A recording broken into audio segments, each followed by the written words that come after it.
dans l'élaboration du Mishkan, il faut justement rentrer pas seulement dans le tout, dans le beau, dans le grand, mais dans les détails les plus petits pour montrer qu'Akadosh Baruch Hu n'est pas seulement dans les grandes choses, il est aussi dans les petites choses et surtout, il est dans tout.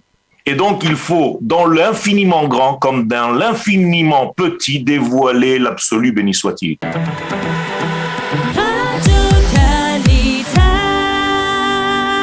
Comme chaque vendredi, eh bien, nous allons nous projeter vers le Shabbat, ce Shabbat Parashat Pekoudé qui va terminer le livre de Shemot. Alors, nous avions bien besoin de du savoir de notre Rav, le Rav Yoel Ben Harosh, pour mieux comprendre, en fait, peut-être nous résumer en fait l'ensemble de ce livre de Shemot qui commence par le récit de la sortie d'Égypte et qui se termine par la construction du tabernacle, puisque Yoel c'est un artiste. Nous avons besoin des artistes aussi pour construire dans la spiritualité. Yoel Ben Harosh, bonjour, Boker Tov.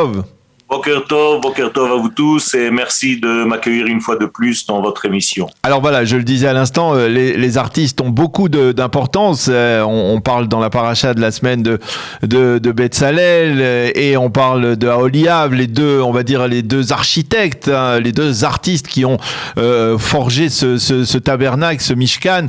Ils terminent le livre de Shemot. Qu'est-ce que d'abord ça vous inspire ce lien entre toute la spiritualité et en fait l'art tel qu'on le voit, tel qu'il est omniprésent, on va dire, dans la construction du tabernacle. Ces détails minutieux que l'on voit au fil des 4-5 dernières parachiotes. Mais tout simplement, c'est le but même de la création du monde, puisque Akadosh Baruch Hu crée le monde pour résider dans ce monde.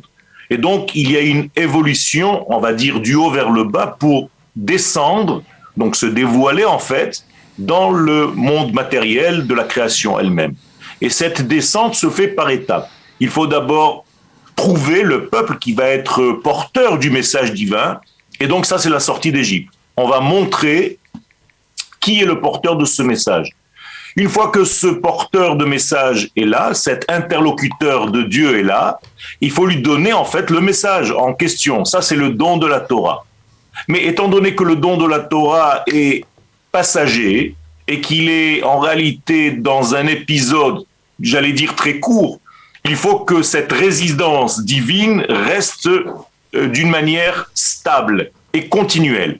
Eh bien ça, c'est la troisième étape, c'est le Mishkan. Donc vous voyez que tout doucement on descend. Et dans l'élaboration du Mishkan, il faut justement rentrer pas seulement dans le tout, dans le beau, dans le grand, mais dans les détails les plus petits pour montrer qu'Akadosh Baruch Hu n'est pas seulement dans les grandes choses, il est aussi dans les petites choses et surtout, il est dans tout. Et donc, il faut, dans l'infiniment grand comme dans l'infiniment petit, dévoiler l'absolu, béni soit-il. Et ça, c'est tout le secret. Et donc, il faut être à l'ombre de l'Éternel pour pouvoir élaborer ce Mishkan. Donc, Betzel El, c'est à l'ombre de El. Betzel El, donc Betzalel. Alors, on va prendre la première tribu.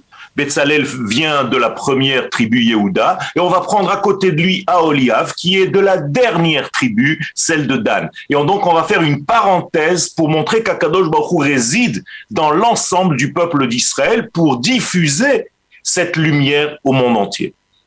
Alors, effectivement, cette paracha, elle se termine par ce que l'on appelle les Pekoudé. Et le Midrash nous raconte le fait que dans le Beth Amikdash, dans le Mishkan, eh bien, le Bnei Israël commençait à soupçonner Moshe d'avoir risqué de détourner de l'argent, et Moshe Rabbeinu a voulu leur rendre compte des finances du Mishkan. C'est important, ça fait aussi partie du rôle d'un leader tel que Moshe Rabbeinu de conserver la confiance de l'ensemble du peuple lorsque l'on se livre à une construction de cette envergure avec de l'or, de l'argent, des bijoux et énormément, on va dire, de valeur. Je pense qu'il faut un petit peu élargir le concept. Alors, au premier degré, c'est vrai que c'est une forme de clarification. Voilà, moi, Moshe, j'obéis à tout ce que vous voulez savoir. Regardez, les comptes sont là. Mais c'est beaucoup plus profond que ça. J'ai l'impression que Moshe doit prouver, et c'est normal, c'est naturel, qu'il est parfaitement associé à l'action divine sans rajouter quoi que ce soit de lui-même. C'est-à-dire qu'il y a ici une preuve de la fidélité de Moshe Rabbeinu par rapport au concept de l'infini. Et donc, pour montrer qu'Akadosh Baruch Hu n'a pas créé une religion, n'est pas un homme qui vient pour rajouter des choses de sa pensée, il est obligé de rendre des comptes pour dire plus exactement, voilà, je suis à la lettre, au détail près, ce que l'infini me demande. Je ne vous ai pas créé une religion parce que je suis plus fort que vous, parce que je suis sorcier, parce que je suis magicien, parce que j'ai du charisme. Les comptes sont là parce qu'Akadosh Baruch Hu m'a demandé de faire quelque chose. C'est une prophétie et cette prophétie doit être exacte. Et le peuple d'Israël doit avoir cette exactitude pour la suite, pour les générations. Pour qu'aujourd'hui, nous puissions dire Moshe Rabbeinu. C'est notre maître parce qu'il ne nous a pas trahis, parce qu'il n'a rien pris de lui-même, parce qu'il était en réalité la projection de la pensée divine dans cette réalité humaine. Et pourtant, Moshe Rabbeinu, il est Rabbeinu effectivement, mais il ne sera pas celui qui va officier au sein de ce tabernacle, qui va officier, et ce sera on va dire la mission de Aaron et des Kohanim. C'est toujours une question que l'on se pose. Finalement, pourquoi cette différenciation entre le leadership spirituel et le leadership, on va dire, général et politique de Moshe Rabbeinu, et de l'autre côté, eh bien, ce leadership, on va dire, plus spirituel, donc plus à l'intérieur du Mishkan d'Aaron à Cohen. Finalement, c'est complémentaire, c'est indissociable. Alors, d'abord, il faut remettre les choses en place. Ce n'est pas vrai que Moshe Rabbeinu ne travaillait pas dans le Mishkan. Rappelez-vous que Moshe Rabbeinu est aussi un Kohen Gadol. Il est considéré comme Kohen Gadol, et encore plus que les autres, puisqu'il peut rentrer dans le tabernacle, dans le Kodesh HaKodashim, avec ses vêtements. Les vêtements qu'il porte à l'extérieur. Alors que tous les autres, lorsqu'ils entrent dans le Mishkan, doivent avoir des règles absolues à respecter. Moshe Rabbeinu se balade, entre guillemets, à l'intérieur même de la maison divine, et donc il peut justement être lui aussi considéré non seulement comme roi, mais comme Kohen Gadol. Et c'est là justement la preuve qu'il est aussi un dirigeant politique, mais en même temps celui qui dirige le flux de la spiritualité qui vient du haut vers le bas.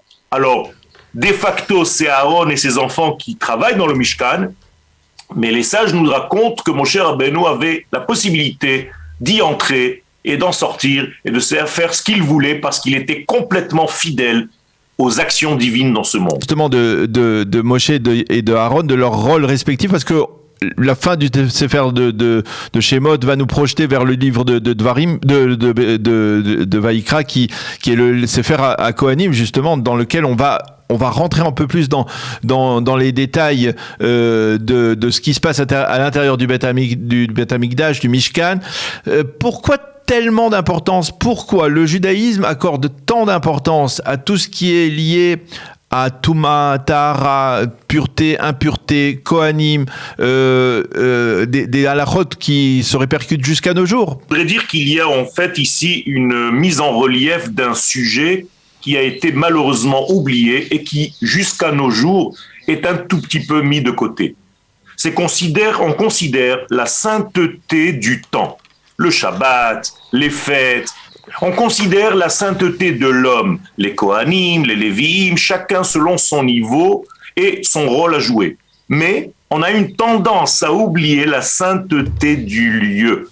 Et ça, c'est la force du Mishkan qui nous donne le troisième pied sur lequel la sainteté se repose. Bien entendu, si j'élargis le sujet, ça voudrait dire qu'on ne peut pas vivre la Torah dans sa sainteté temporelle, dans sa sainteté humaine, sans prendre en compte sa sainteté au niveau de la terre d'Israël.